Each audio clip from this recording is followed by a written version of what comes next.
Story 1. I signed up for a 24-hour gym membership because I was tired of people. That sounds dramatic, but I mean it in the simplest way. I hate crowds. I hate the grunts, the slamming weights, the tiny puddles of sweat people don't wipe up. I hate the awkward small talk. So I signed up for the late-night membership upgrade, meaning I could swipe in after midnight. The first time I walked in at 1:13 a.m., I felt like I'd unlocked a secret level of the world. The place was empty, dark except for the emergency lights, music off, no front desk staff, just the hum of the vending machines. Heaven. Or at least that's what I thought. It didn't start creepy right away. The gym area was quiet but normal. I even liked the eerie stillness. I wore headphones but didn't play any music. I liked the silence better.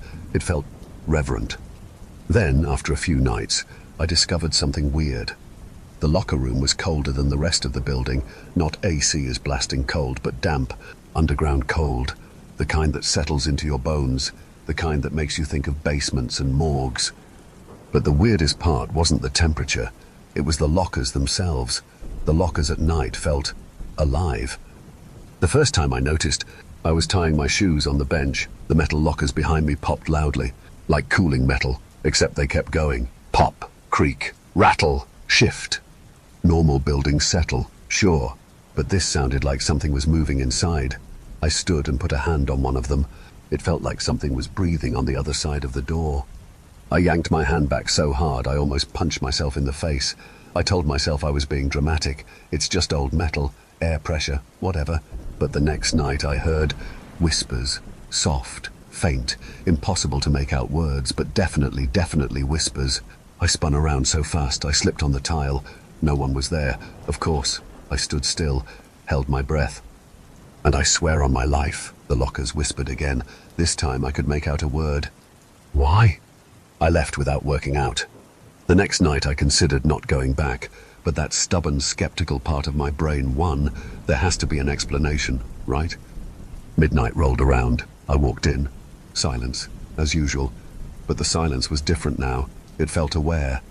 I didn't want to go to the locker room, but I didn't want to chicken out either, so I forced myself inside. I hesitated before opening my locker. The hum of fluorescent lights seemed louder. My own breathing echoed. Pop, creak, whisper. I froze. One of the locker doors gently swung open. It wasn't mine. I hadn't seen it move. I just noticed it was open when it hadn't been a second ago. I stared at it for a full minute, waiting for someone to jump out and yell, "Gotcha!" But nothing happened. Then, from inside that open locker, I heard soft breathing. I don't know what possessed me, but I stepped forward and looked inside. Empty, totally empty, but the breathing continued. Behind me, I turned slowly. Nothing. Then slam! The locker door I'd just opened flew shut so hard the metal rang. I screamed, out loud, like a full-on horror movie scream. My heart felt like it was going to shatter my ribs. And then, my own reflection in the mirror across the room turned and looked at me, but I hadn't moved. I was frozen, facing the lockers. My reflection was turned toward me, smiling. It raised a hand and waved. I stumbled back so hard I hit the lockers behind me and fell to the floor. Stop! I don't even know who I was yelling at. My reflection tilted its head, smile wider, too wide, and then it mouthed something, 3 words. You left her!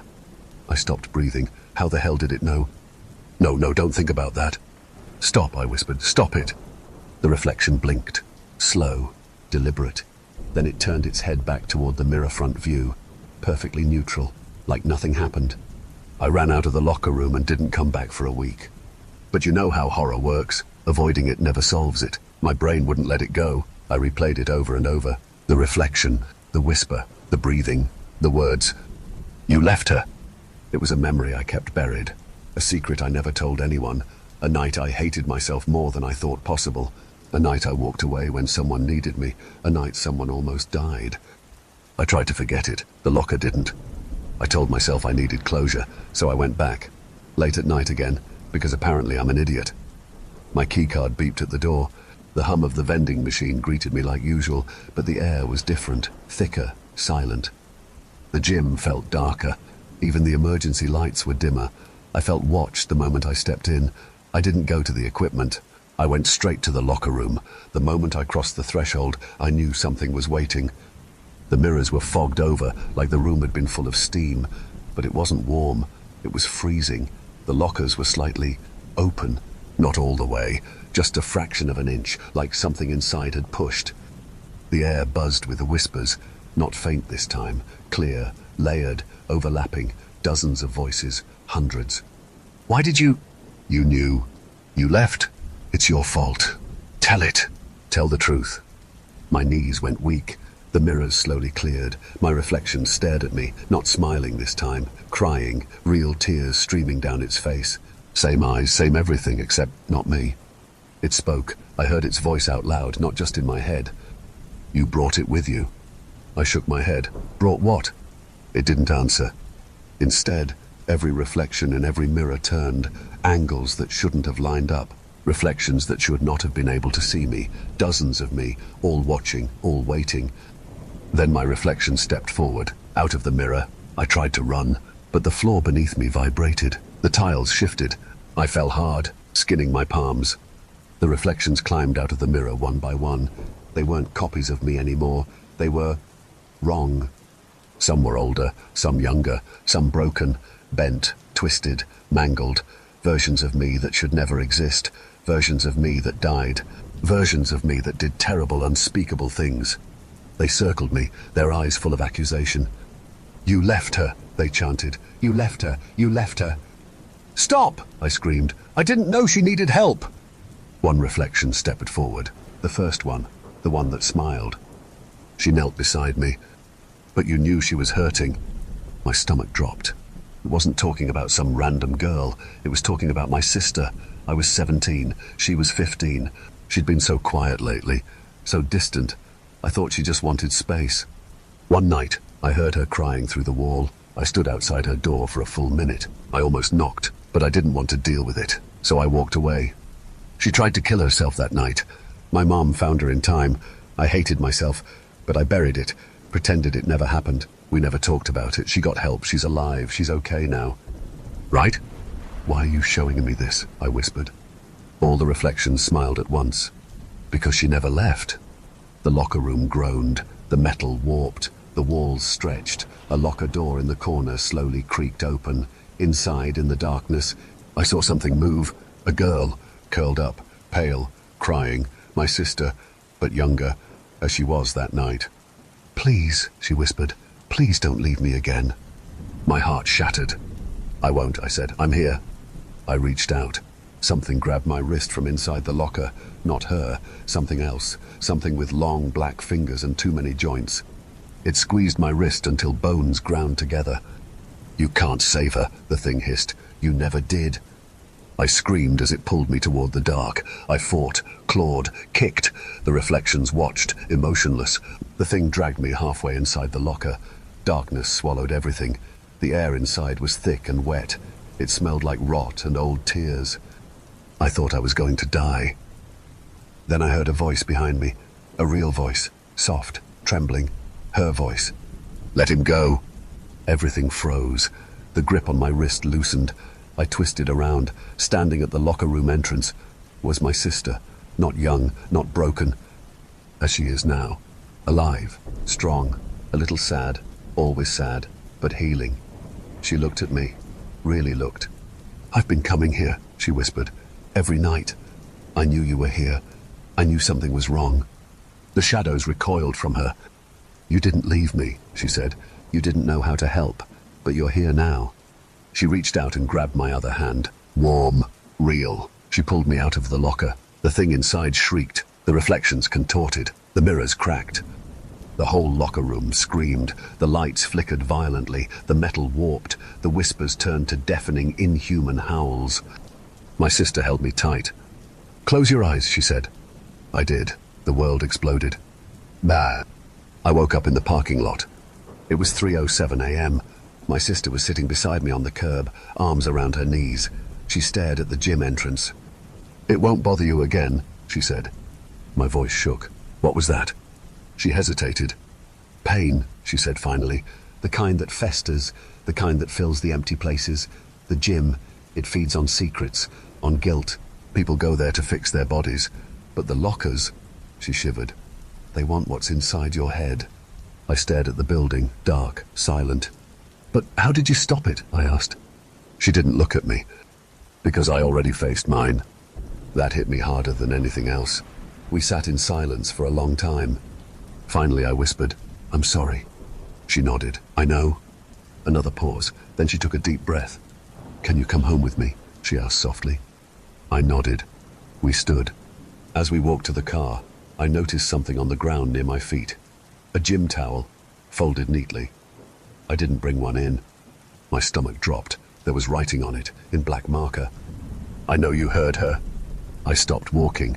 My sister saw it, picked it up, read it. Her hands trembled slightly. She looked at me. "Don't let it in again." I nodded. We got in the car and drove away. I cancelled my membership the next morning, but here's the thing. An hour after I cancelled, I got an email from the gym. "We're sorry to see you go. Before your account is fully closed, please remove your belongings from the locker room." There was an attachment, a photo, of a locker door, slightly open. Inside, I could see a towel with fresh writing. Bolder, angrier. "You left all of us." I didn't sleep that night. I'm writing this now because I need someone to believe me. I don't know what the gym really is. A parasite, a mirror, a door. All I know is this. It didn't want my body. It wanted my guilt. And I'm afraid it's not done with me.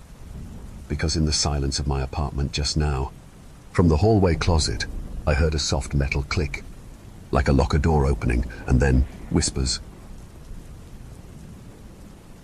Story 2. That's the cliche, isn't it? The classic Midwest horror trope of murderers, monsters and any other sort of unspeakable evil lurking in the swaying stalks of corn. Unfortunately, when you've lived there your entire life, the allure of that kind of horror is much less effective. The only things rustling around in the corn are hungry raccoons, and that's what I always believed anyway. I was always the practical one in the family, a good head on my shoulders, as my grandpa would say, and I prided myself in not being easily swept up in fantasies and conspiracy theories like my mum was, and my grandma, and my Aunt Carol, and every other female member of our family. Madness always comes for the women, according to Grandpa, and I was determined not to end up that way. There's always a logical explanation. That's what I believe. Well, believed. Honestly, I debated for a long time whether or not I would revisit these memories at all, let alone write them down and post them somewhere for thousands, maybe millions of strangers to see. Just another tinfoil hat loony jumping at shadows and reading between lines that haven't even been written. But I've been looking at the different posts on this site for a couple days now. This is where people go when they've seen things that can't be explained, or the explanation goes against what we as a society have deemed acceptable. I've seen things, and I'm ready to talk about them.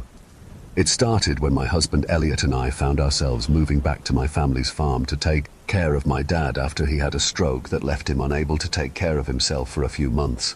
Mom had been shipped away to a mental hospital 2 years ago. The alien conspiracy theories finally cracked her, so Dad was all by himself on 50 acres of land out in the middle of good, old-fashioned, Midwest nowhere.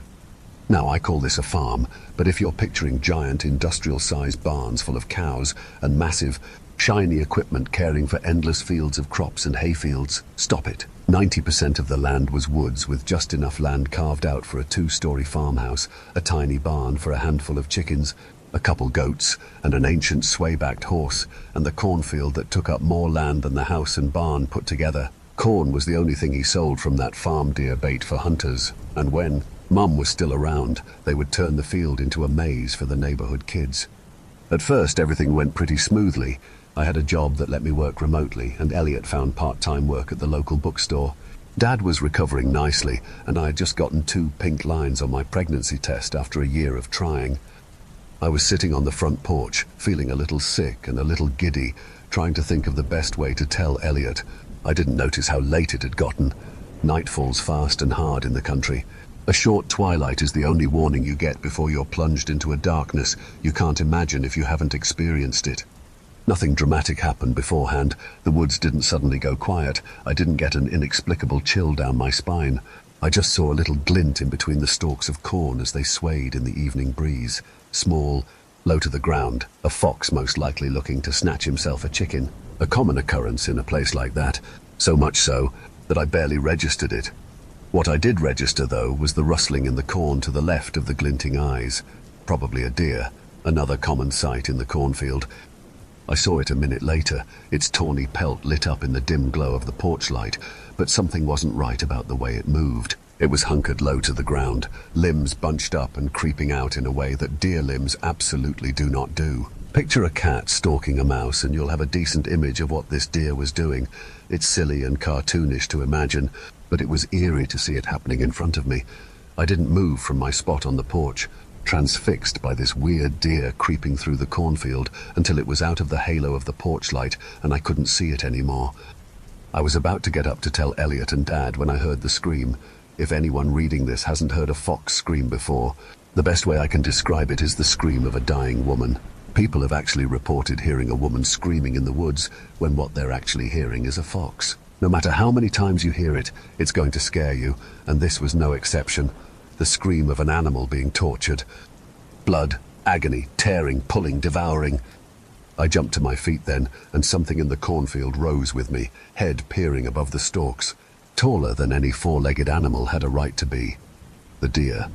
The glare of the porch light made it hard to make out, but I know what I saw. I saw its giant eyes glowing orange in the light, looking right at me, and I knew that I had been seen. Seen in the way that prey is seen when a predator is hunting, pinned in place like a moth on display. Something was hanging from its mouth, torn and tattered, dripping thick black blood into the corn. I don't remember screaming, but when Elliot burst out onto the porch asking what was wrong, my throat was raw. The deer was gone, and when I dragged Elliot out into the field to search the spot, nothing was there. No blood on the ground, no orange tufts of fox fur, not even any hoof prints. "Are you sure you didn't doze off on the porch and dream the whole thing?"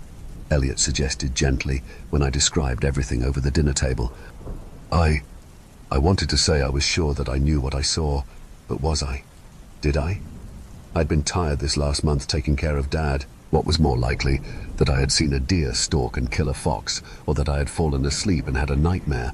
Plus, deer do eat meat sometimes. There's videos everywhere of deer eating snakes or baby birds that they found on the ground. Maybe I was half asleep and saw a sick deer eating something already dead. "You sound like your mother," Dad grouched from across the table. That stopped any protest that I might have had. The stroke might have stripped him of the use of one side of his body, but his mind was still completely intact, and that was Dad speak for. "You sound crazy, just like your mother and your grandmother and your Aunt Carol and every other woman on that side of the family. Madness always comes for the women." Eventually, I mumbled that I had probably fallen asleep, and the atmosphere at the table brightened enough for the conversation to move on to lighter topics, for Dad at least. I picked absently at my food while Elliot squeezed my hand under the table and kept shooting me worried looks. 2 more months came and went without incident. I didn't have any more dreams or nightmares about carnivorous deer stalking the corn, none that I remembered anyway. Dad had improved enough that we could probably head back home next month, get back to our own lives, start planning for a baby, designing a nursery and buying baby clothes and diapers. Things were going well, which in my experience usually means things are about to get bad again. I was sitting on the porch again. It was October now, and the evening air was crisp and fresh. The corn stalks had turned dry and brown and rustled noisily in the breeze. By then, I had almost forgotten about the weird deer in the corn, just a weird dream born of an overworked mind. But that didn't stop my heart from jumping into my throat when I spotted the tawny coat of another one in the greasy yellow halo of the porch light. A big doe, walking with calm purpose toward the cornfield, holding something securely in her mouth. Something that dripped. Then another one, a young stag with his first set of spike antlers, followed a few paces behind the doe. He held something in his mouth too, something that twitched.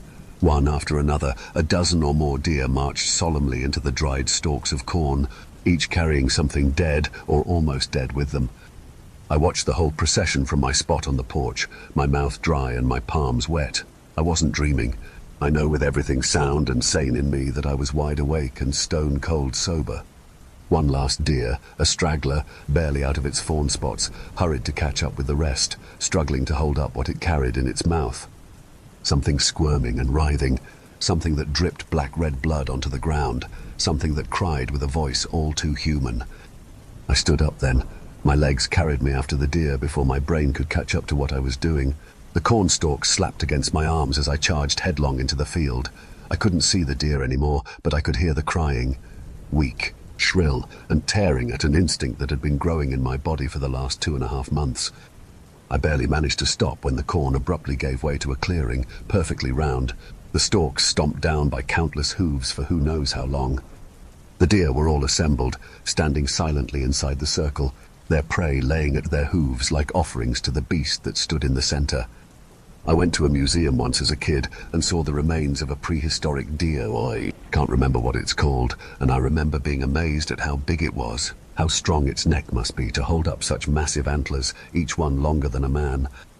This was bigger. It was white, taller than any moose or elk, neck as thick as a tree trunk.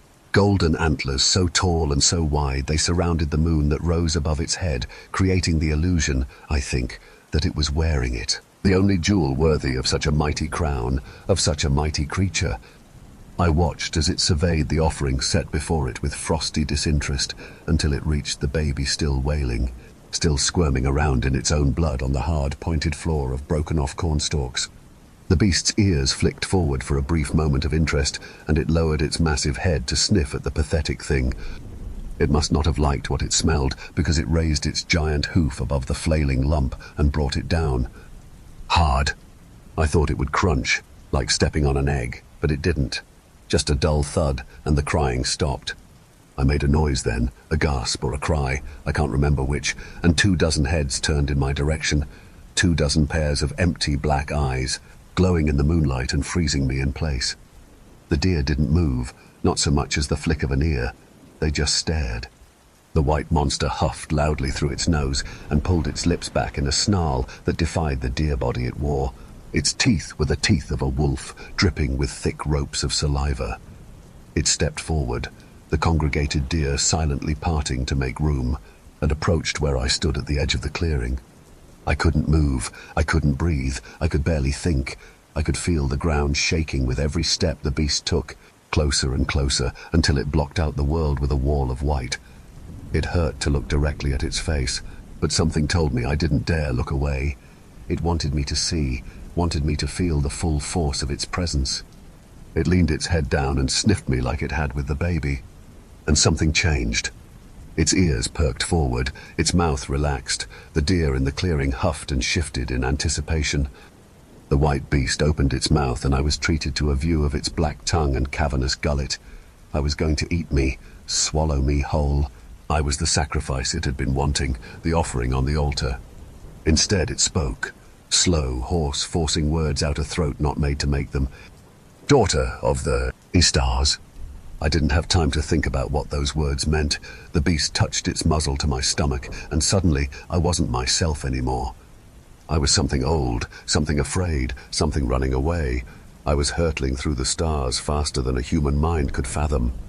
I was burning up in the atmosphere. I was crashing through trees and rolling in the grass. I was getting crushed under the weight of gravity I had never felt before. I was seeing a creature with branches on its head that reached the sky. I was making myself into it. I was learning its body, blood, bones, muscles, cells. I was seeing a different creature, small and soft and staring in terror and wonder as I made myself. I was making a connection. I was making a connection. I was making a connection. I was making a co-connection. I woke up in a mental hospital. The nurse screamed when I asked her where I was. My stomach had distended into a proper pregnant belly. I had been there for 3 months, silent, unresponsive, catatonic. My husband had found me sitting in the middle of the cornfield, dried, bloody tears on my face, staring at the moon. Just like how Dad had found Mum 2 years ago, and how Grandpa had found Grandma. The doctors asked me all sorts of questions about what had happened to cause what they called a psychotic break. Nurses tactlessly asked if my husband was beating me, if the stress of taking care of my father could have caused a nervous breakdown. I didn't tell them the truth, of course. Stories about monstrous alien deer wouldn't inspire much confidence about my mental state. I told them what they wanted to hear, took all the right steps toward a normal recovery, and was released from the hospital a mentally sound woman. All I wanted to do was forget. But I can't. I cried when my baby was born, not for any of the normal reasons, though I pretended that's what it was for Elliot's sake. I cried because it was a baby girl, and I've kept crying for her for the last 3 years, because I can see it. I can see it, just like I'm sure Mom could see it in me, in her big blue eyes that stare at the moon with a seriousness that no toddler should have. Madness always comes for the women in my family. Story 3. I've been a police officer for 10 years. A few weeks ago, I found my niece's face on a missing poster. The date on it was the day I found it. I started my shift just like any other, with a cup of coffee. 10 years on the job, caffeine's basically part of the uniform. Get to work, throw on my uniform, grab the keys to my sector car, get the coffee flowing through my veins as fast as possible. My routine rarely strays. I stop at the same coffee shop 5 minutes from the precinct. They know my name, they know my order.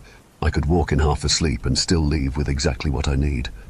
While I waited at the counter, my eyes drifted over to the corkboard near the door, the one layered with half-torn flyers and yellowed business cards. Landscapers looking for work, a babysitter trying to pick up extra hours, a dog walker for people too lazy or too busy to do it themselves. Just as my name was called, something new caught my eye. A missing poster. I don't remember ever seeing one there before. Maybe I never paid attention. I grabbed my coffee and stepped toward the board.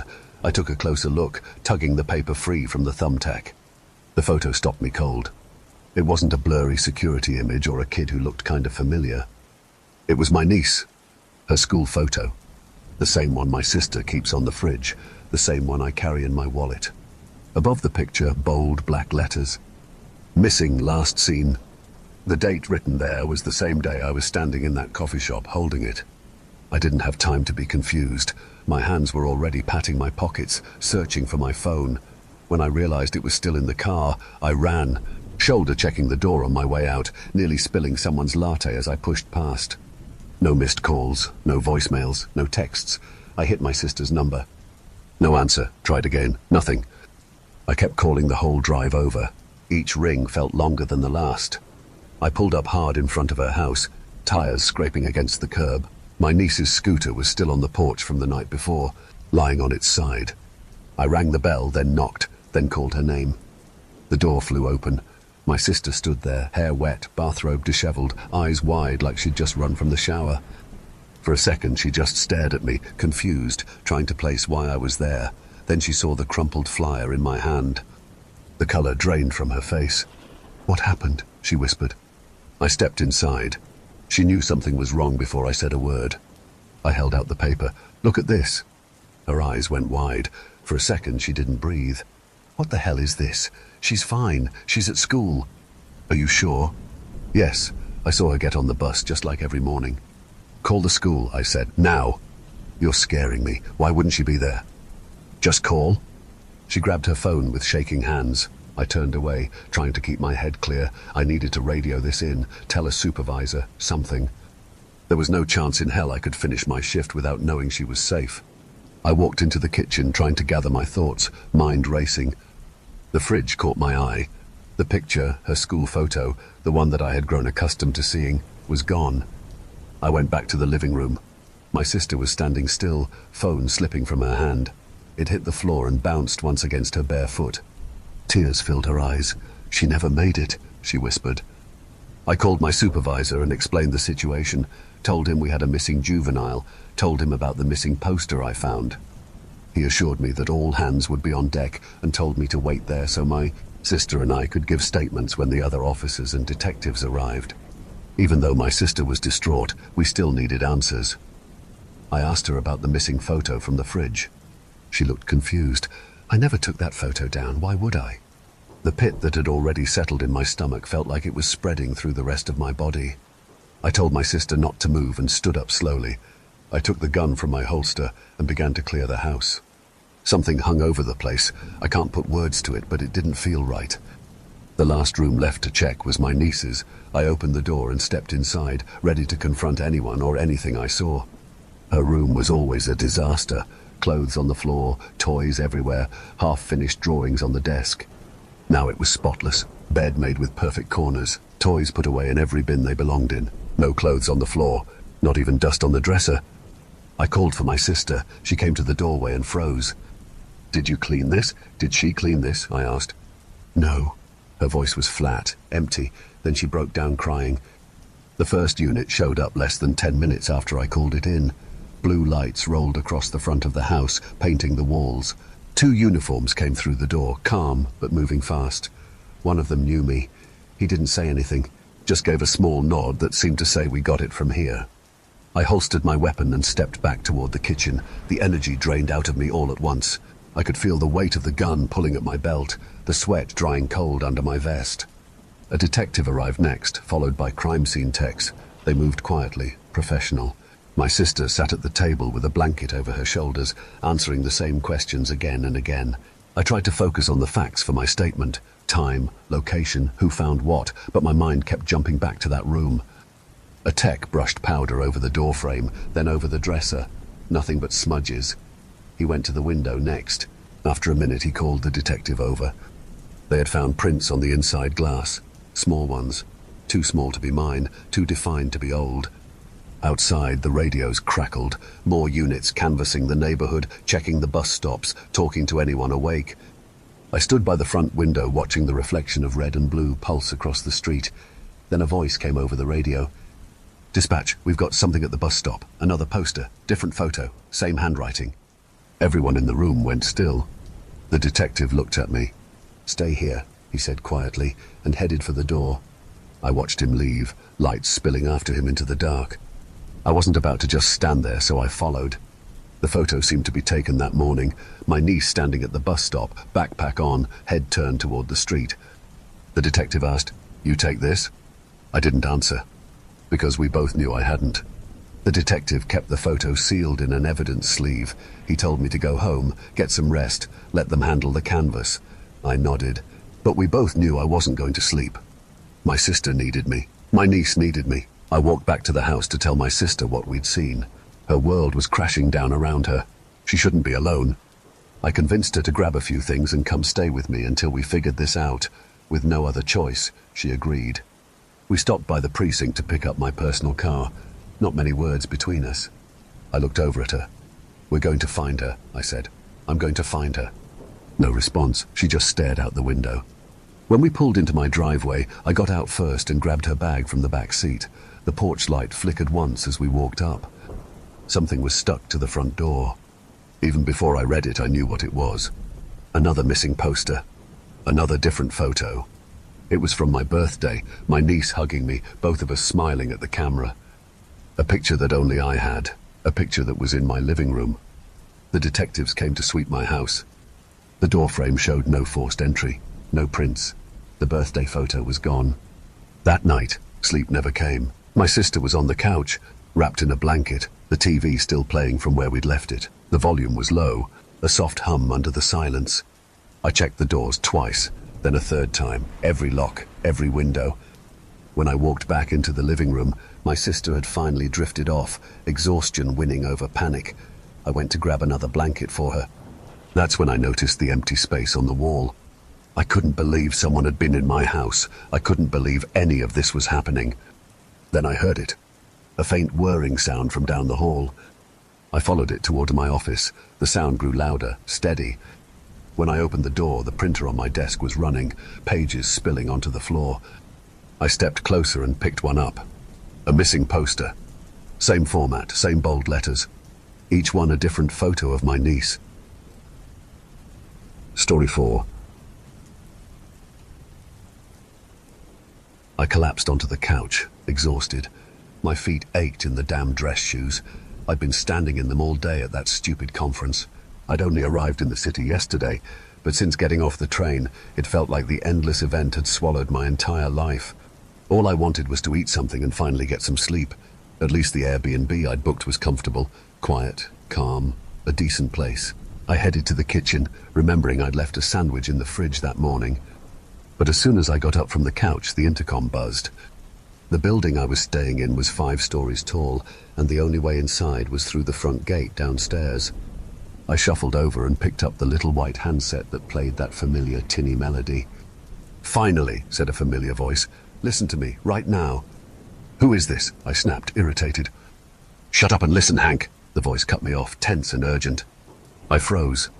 It wasn't just that the voice knew my name, it was my voice. What the hell is this? I barked. Who's messing with me? Why do you sound like me? Shut the fuck up, Hank, my own voice screamed through the speaker. We don't have much time, so listen. My breath caught in my throat. My own voice was yelling at me, like a second version of myself was on the other end. Hank, listen carefully, it continued. Don't let anyone in. Got it? No matter who knocks, no matter what they say, don't open the door. Understand? This is important. What are you talking about? Who are you? I asked, my voice trembling. That doesn't matter right now, it snapped. Just don't let anyone in. And then the line went dead. Silence. I stood there, holding the receiver in my hand. The room was completely still. It was my own voice that had spoken to me. But how? I paced back and forth in the living room. Who the hell had that been on the intercom? I looked out the window, but the street below was empty. Not a single soul in sight. Just darkness and fog thickening in the late-night silence. Should I call the police? I thought about it. But what would I even tell them? That someone had talked to me in my own voice. They'd think I'd lost my mind. But that wasn't what really scared me. What scared me was that the voice had warned me, like it had genuinely tried to save me. Then suddenly a loud knock rattled the door. I flinched, staring wide-eyed at the entrance. I didn't say a word. I didn't even dare breathe. Then again, knock, knock, knock, louder this time.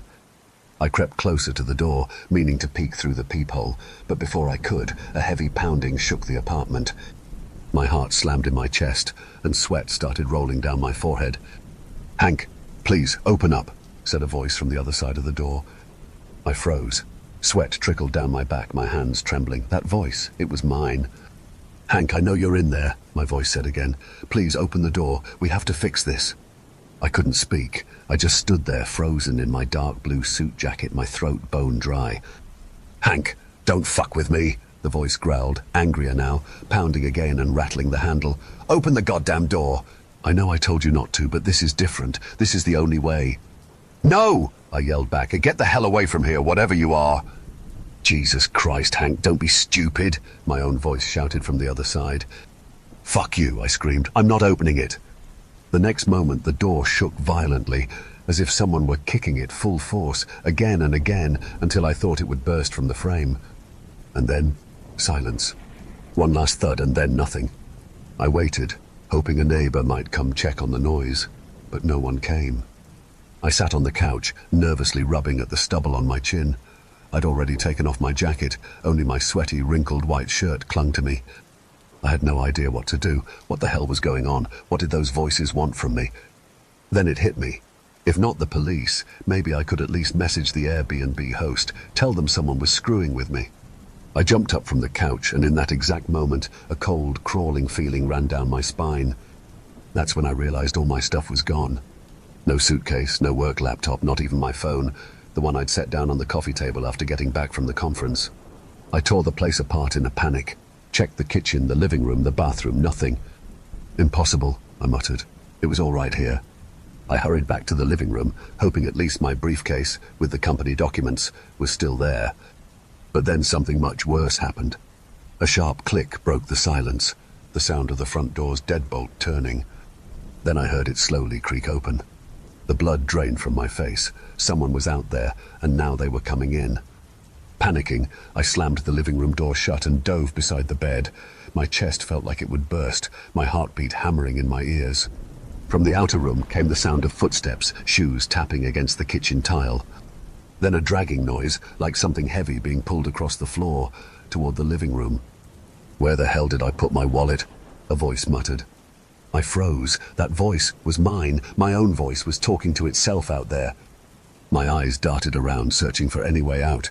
Then I saw it, the fire escape outside the window. That would be my way out. I lunged for the window, shoved it open, and climbed out into the cold night air. My shoes clanged against the metal as I raced down the fire escape, heart pounding, lungs burning. I reached the last ladder leading down into the alley and kicked it loose beneath me. But before I started climbing down, I looked back, just once, toward the apartment window. And I saw it. Someone was standing there, leaning out of the window, watching me. I couldn't see the face, only the outline staring down at me. And then terror hit me so hard I lost my balance and fell. down into the dark alley below. I came to, dizzy and disoriented. I couldn't have been out long. It was still pitch black. Or maybe it was the adrenaline that yanked me back so fast. I pushed myself up from the cold, wet ground of the alley and rubbed my forehead. I didn't wait. I started moving right away toward the exit that led out to the street beside the building I'd escaped from. The night was cool, the air damp, the wind barely stirring. The city felt completely dead. Only a few streetlights flickered in the distance. I looked around desperately, hoping to see someone, anyone, but the street was empty. No one there. No one, except one figure. Across the street, a man stood motionless. His clothes were torn and filthy, his hair long and greasy, his face half hidden behind a rough beard. I had no idea who he was, but when the light caught the blade in his hand, my stomach clenched tight. He didn't say a word. He just stepped off the curb, straight into the road, coming right toward me, not even looking around. That was all I needed to see. I ran back into the alley, toward the opposite end where a faint light glowed between the buildings. I ran as hard as I could, lungs burning, heart pounding so loud I could barely hear my own footsteps. But when I burst out of the alley, everything inside me froze.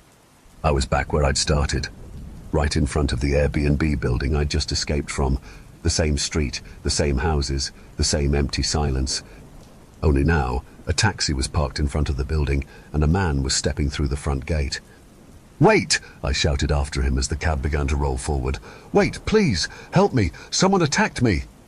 The driver didn't hear, or didn't want to. The car sped up and disappeared into the darkness within seconds, as if it had never been there at all. The gate swung shut. I turned back and saw someone rushing out of the alley I'd just come from. I knew it had to be the man with the knife. I didn't hesitate. I bolted down the nearest side street and threw myself behind the first trash bin I could find. My whole body trembled. My teeth were chattering. Panic had completely taken hold of my mind. Then, on the ground right next to my foot, something glinted in the dim light. A knife. A large kitchen knife. How the hell did that get here? Flashed through my mind. Someone must have dropped it. At least now I finally had something to defend myself with. I sat there for minutes behind the dumpster. But no one came. No knife-wielding maniac. No one at all. The silence of the city pressed down on me. The nerves, the hopelessness, it was tearing me apart. I couldn't sit there in the filth any longer.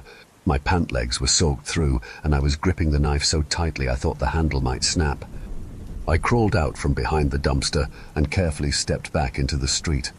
My feet ached, but I couldn't let the exhaustion take over. The street was just as empty as before, no sign of the man with the knife. But someone was there, standing in front of the Airbnb building, fiddling with the intercom. I moved closer, cautiously. The man wore a grey shirt. His long hair was greasy and clung to his head. "Shut up, Hank!" he yelled into the intercom. "We don't have much time, so just shut up and listen." I froze. That voice, it was familiar, too familiar. "That doesn't matter right now," the man snapped into the device. "Just don't let anyone in." "Who are you?" I asked, holding the knife out in front of me.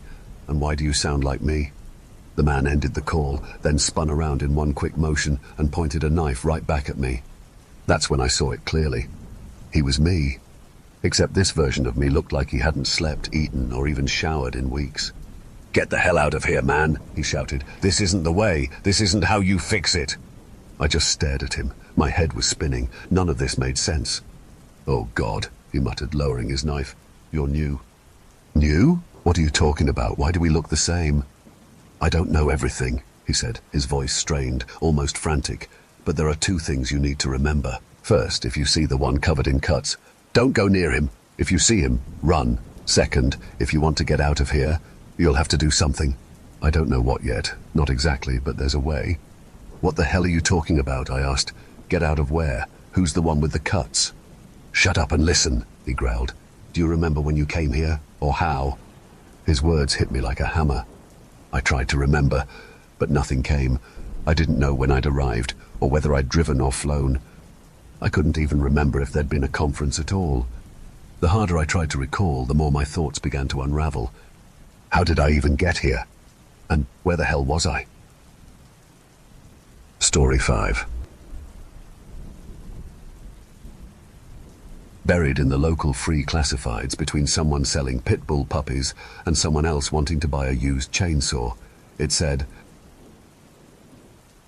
And that extra money might be enough to get them started while I waited for next week's paycheck. Plus, who knew? Maybe if they liked me.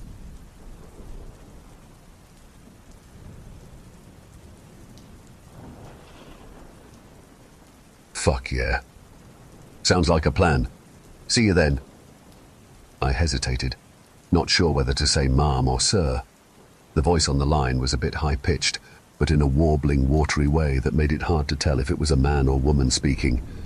And thank you for the opportunity. Hanging up the call, I stared at my phone for a minute. People are so fucking weird. Still, it was good money, maybe a nice thing to do too. Approaching the front door, I saw a note taped next to the buzzer. It said, "Door is open, come on in, I'm in the living room." Waiting for me to come in and be seduced by her musty charms. I gagged a little and stuffed the note into my pocket. I was being an idiot.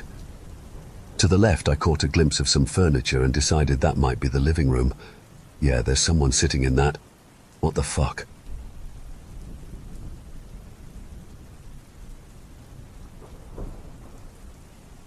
The ghost lifted an arm and waved it. "Oh no, I'm just glad you came. You'll find the decorations in the room on the far side of the hall."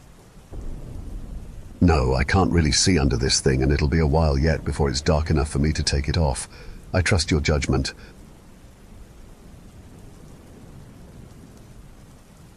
All of them empty, except for the living room, where my employer sat quietly, and the kitchen that had a table with no chairs and a refrigerator. Still, despite not having a ton of experience decorating for holidays, I found it strangely difficult to place things in the empty rooms. And I was relieved when I reached the end of those boxes and moved on to the ones that all seemed to be meant for outside. Front porch, side porch. Going into the garage, I rooted around on a few crowded shelves and surprised myself by finding a long cord. The outlets on the front of the house were close, and the cord was big enough to make it to the tree and the spotlight with room to spare. Careful to set up the light pointing away from the house, I had it angled where you could see the silhouette of the witches as you approached the house. I grinned at my work. It looked pretty cool if I said so myself, which I did. Going back through the boxes, I had a few miscellaneous things left, but nothing that looked worth putting out. This rubber bat was kind of funny, but it didn't really match anything else, and this cut-out jack-o'-lantern looked too old and yellow to... I paused as my fingers brushed a plastic card. I picked it up and squinted at it closer, trying to make sense of why a driver's license was in a box of decorations. The license was of a pretty smiling girl named Jasmine Parks. She looked around my age. No, she was 2 years older at 26. But who was she? And why was her license in the box? I glanced back up at the house. What if my employer was Jasmine? They definitely could be female based on both in their size and voice, though I couldn't say anything for sure. While still weird, it would make more sense that the license had accidentally gotten into the box from someone who lived at the house. And I kind of got the impression they lived alone. So was the odd ghost inside Jasmine Parks. I felt a small nervous flutter of sadness and excitement. It was so terrible if she was as sensitive to light as she said. She seemed nice, and she really was pretty in the picture. I shook my head. I had to not be stupid just because I saw a good-looking girl, daydreaming about some hypothetical stranger that might not even be the person inside. Standing up, I put the license in my back pocket. No, I needed to do a final check of everything, give her the license, get paid, and go home.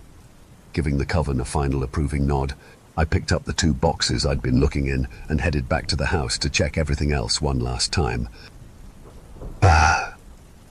When I went back into the house, everything was totally dark. Hello, I think I'm finished. I crab-walked inside with my arms full of mostly empty boxes, brushing against the wall until I could turn into the room where the boxes were all kept. Fuck, it really was dark inside. Even once my eyes adjusted, I could barely make out the shadowy shapes of the other boxes as I put my load down. I set up a spotlight for those witches, but, I pointed it away from the house.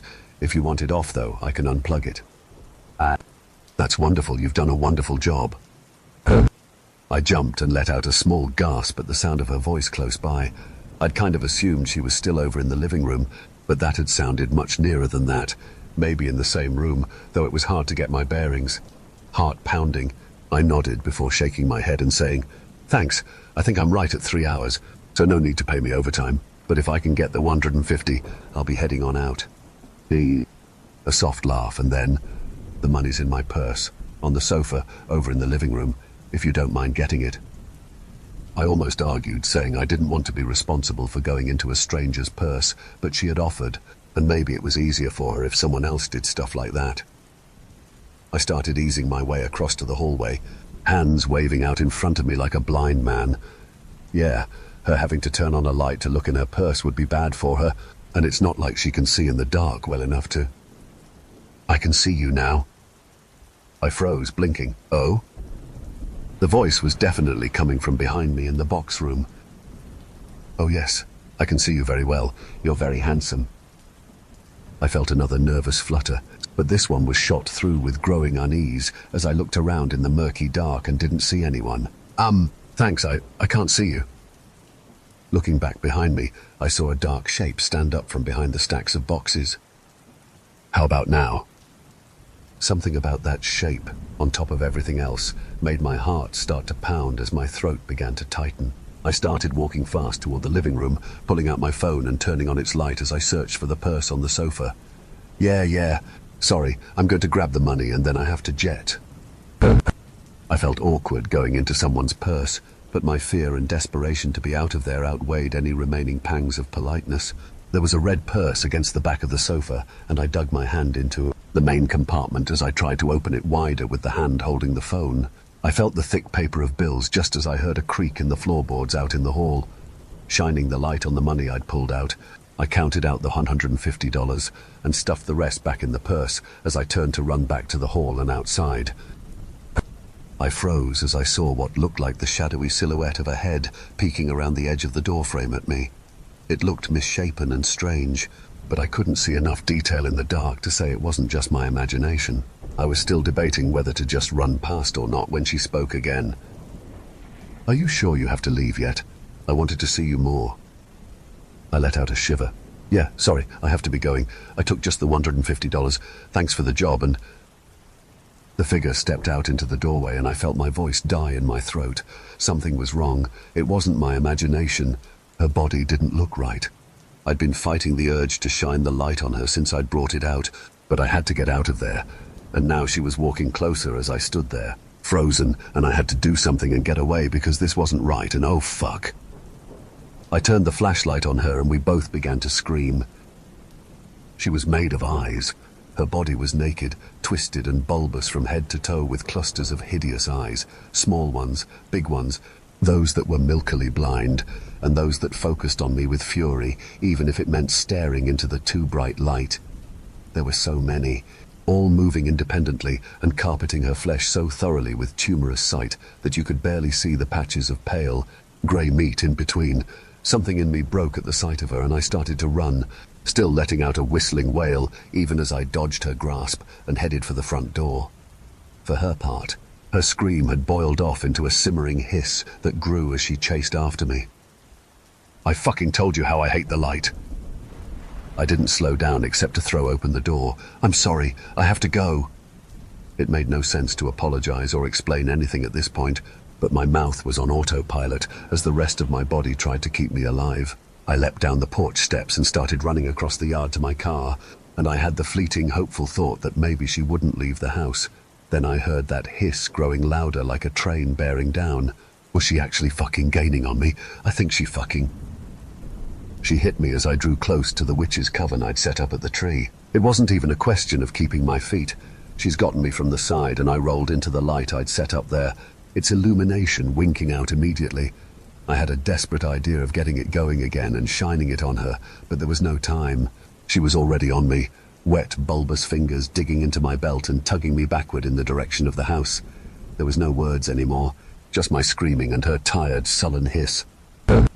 I tried to grip the grass, the ground, anything, but there was nothing. I had to get free of her and find a weapon or something, and fast. She'd already pulled me a third of the way back toward the house. Just then I saw the extension cord I'd used to hook up the lamp near the witches. Lunging to my right, I grabbed it tightly and then curled up in a ball briefly. Then, before she could react, I rolled onto my back and kicked her hard in the chest. I felt something pop beneath my left foot and she let out a fresh scream as she gave up trying to grab me again, at least for the moment. Looking up, I saw she was doubled over, holding her right shoulder, dark fluid running between the long, thin branches that were her fingers. Part of me wanted to try just running again. Maybe she was hurt or distracted enough that I could make it to my car this time. But then she looked up at me, not just with the 100 eyes covering her body, but the 2 dark pits nestled deep in the middle of what passed for her head. There was still anger there, but worse, there was hunger. Fuck this! Rolling to my knees and standing, I yanked hard at the extension cord in both directions, pulling it free from the exterior outlet and sending the lamp skittering off against the base of the tree.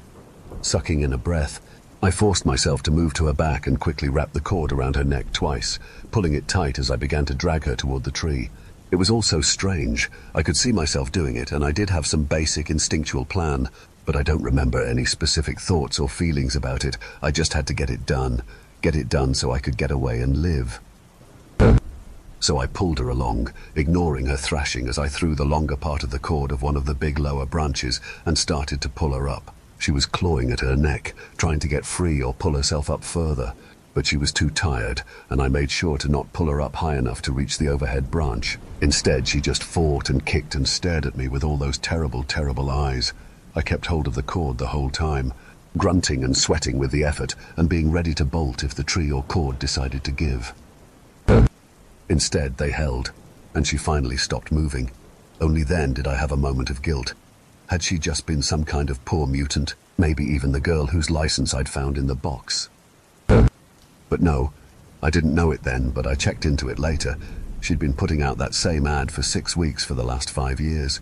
During those same periods of time, 8 people had gone missing in the area, including last year, when a student named Jasmine Parks had vanished without a trace. Even without that knowledge, my guilty feelings were short-lived. The flood of adrenaline was leaving me now, and as I backed away from the hanging tree, I distantly felt myself start to shake and cry.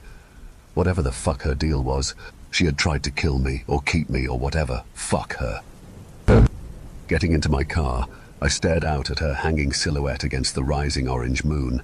Best decoration I put out all night. Giving a shuddering laugh, I cranked up my car, the brake light flaring orange in the gloom. I grimaced at it, my eyes drifting away to the dash clock before wandering back to my last addition to the yard. I'd been at it well over 3 hours at this point. Leaving the car running, I trudged back across the yard and into the house. The purse was where I left it, and it was my lucky day. She had exactly $75 left. Pocketing the money, I walked back the way I'd come, giving the tree and its passenger wide berth while paying attention for any signs of movement. It was only when I was near my car again that I turned back and flipped her a bird. Happy fucking Halloween. The body did twitch in the October moonlight then, and I leapt into the car and stomped on the gas. If it moved again, I wasn't there to see it. The next few days I kept an eye on the papers and websites for news of a monster being found or some kind of murder or something. There was nothing. 6 months later, the house and the tree were bulldozed. I think maybe some things are hidden. They aren't meant to be seen, and the world helps keep it that way, keep you from seeing them. But that doesn't mean they aren't there, or that sometimes when the time is right, they can see you, can find you in the dark. Story 6. My room is rather plain. When people are over and peek inside the cracked door, they always mention how little I have in there.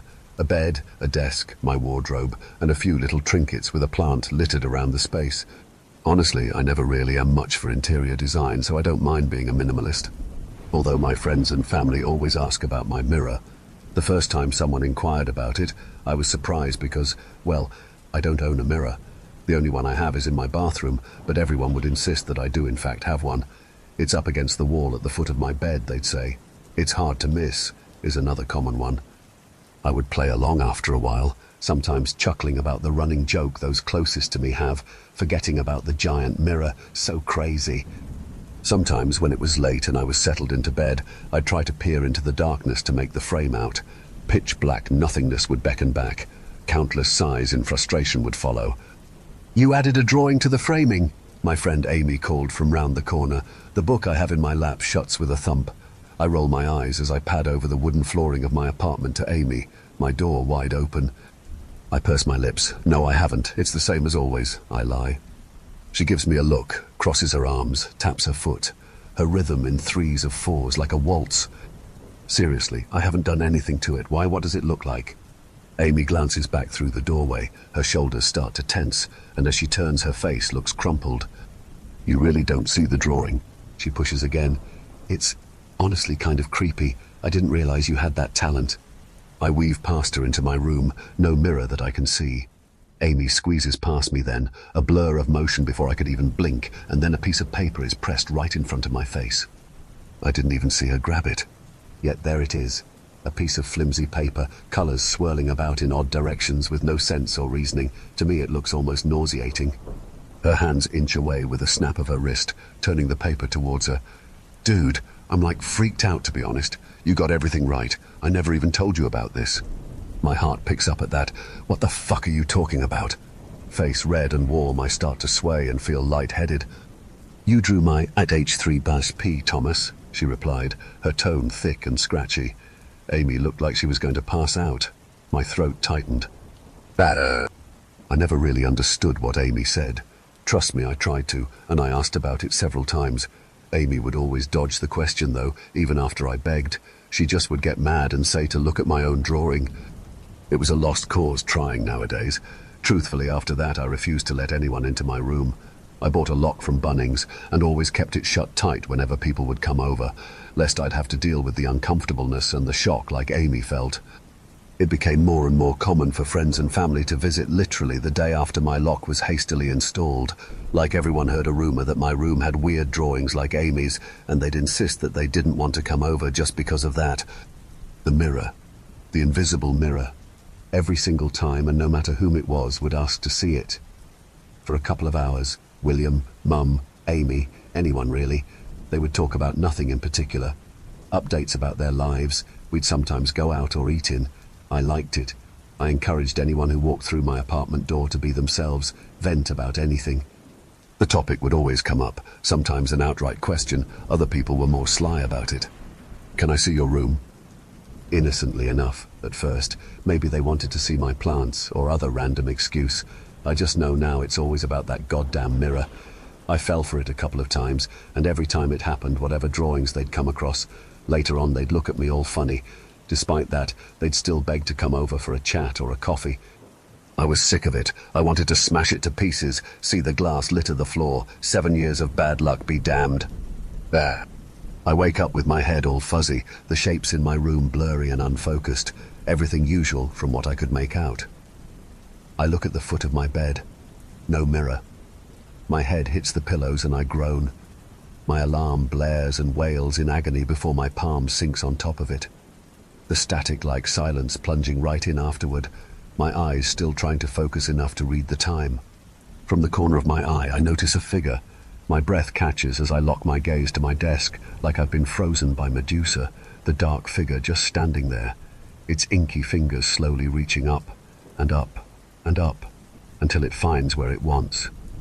Then as soon as I realized it, the thing ups and leaves just like that. I've been holding my breath all this time. Shaky exhales with sharp tingles burn my lungs and throat as I gasp for air. Guys, what the actual fuck is going on?